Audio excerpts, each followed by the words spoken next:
Assalamualaikum warahmatullahi wabarakatuh.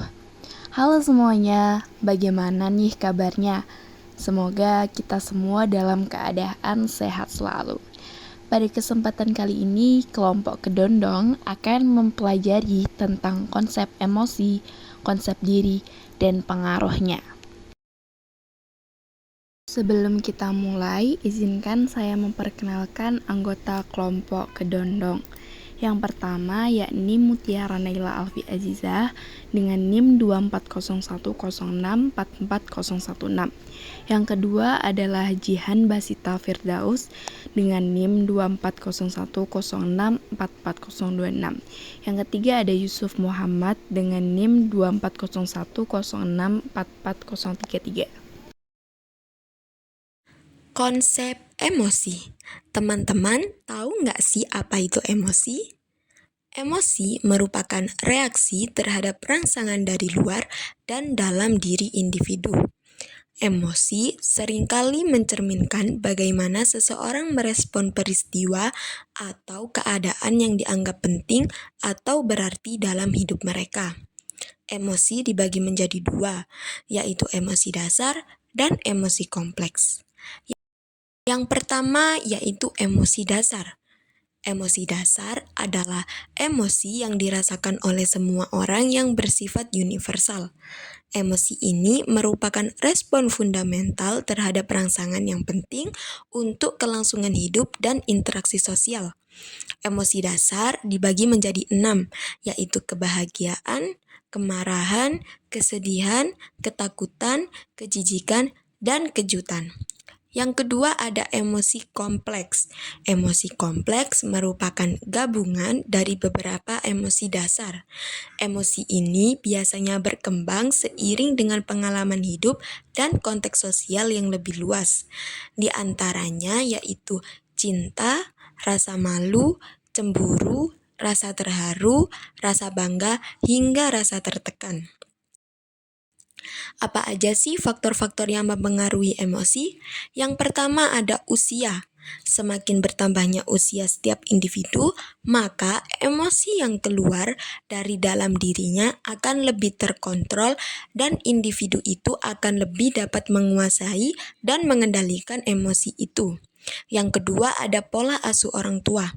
Cara orang tua memperlakukan anak-anaknya akan memberikan akibat yang permanen dalam kehidupan anak. Yang terakhir ada jenis kelamin.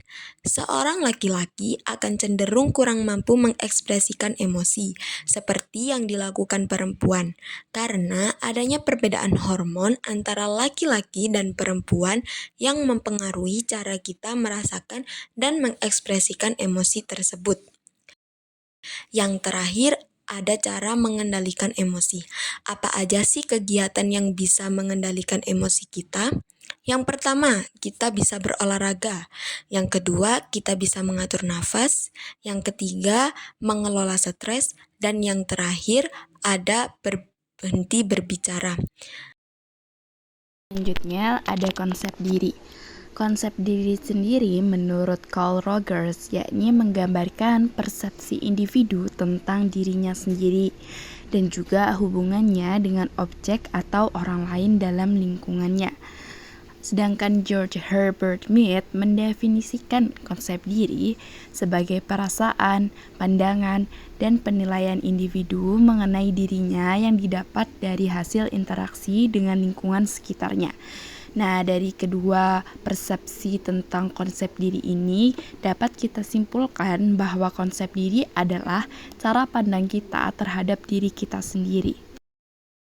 Selanjutnya ada dimensi dari konsep diri. Yang pertama yakni pengetahuan. Individu memiliki pengetahuan terhadap dirinya sendiri terkait dengan gambaran dirinya dan kekurangan maupun kelebihannya dirinya sendiri.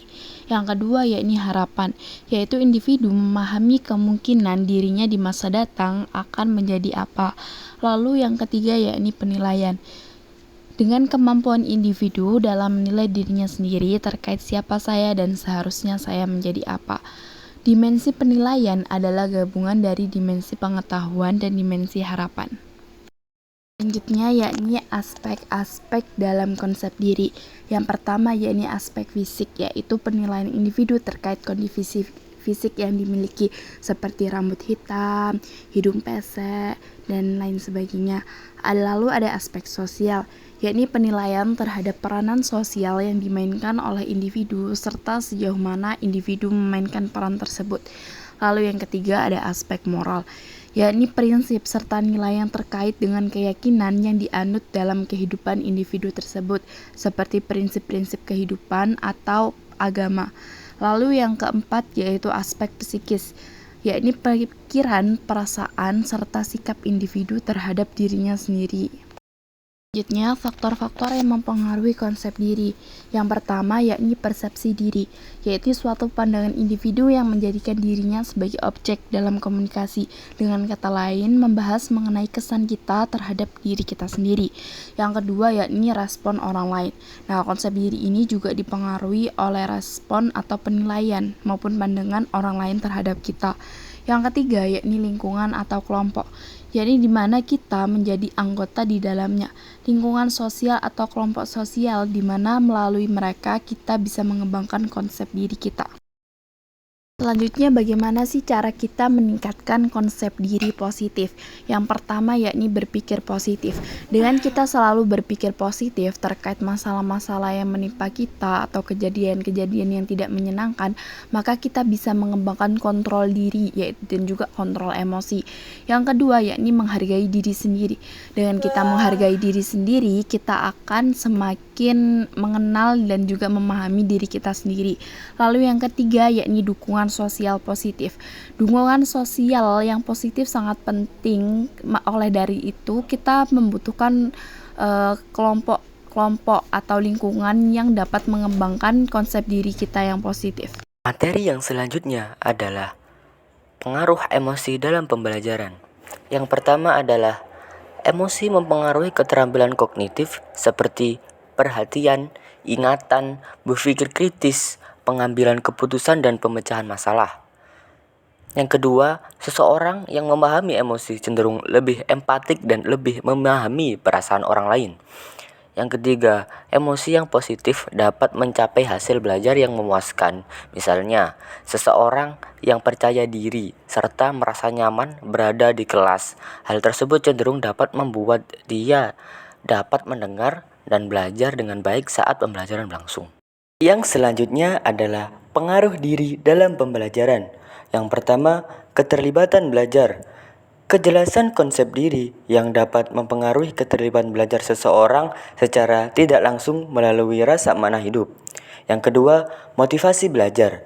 Konsep diri dapat dianalogikan sebagai komputer mental yang memiliki hubungan dengan kemampuan berpikir seseorang, termasuk dorongan atau motivasi dalam belajar.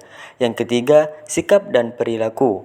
Konsep diri yang positif dapat membantu seseorang dalam memahami materi pelajaran dan mengaktualisasikannya dalam sikap dan perilakunya. Berikut adalah referensi yang kami gunakan sebagai materi atau bahan untuk membuat PowerPoint ini. Baik, kami berharap informasi yang kami sampaikan dapat memberikan wawasan baru dan bermanfaat bagi kita semua. Kami juga mohon maaf jika ada kekurangan atau salah kata. Dan sebagai penutup, mari kita ingat bahwa setiap langkah kecil dalam pembelajaran adalah bagian dari perjalanan menuju kesuksesan. Terima kasih dan wassalamualaikum warahmatullahi wabarakatuh.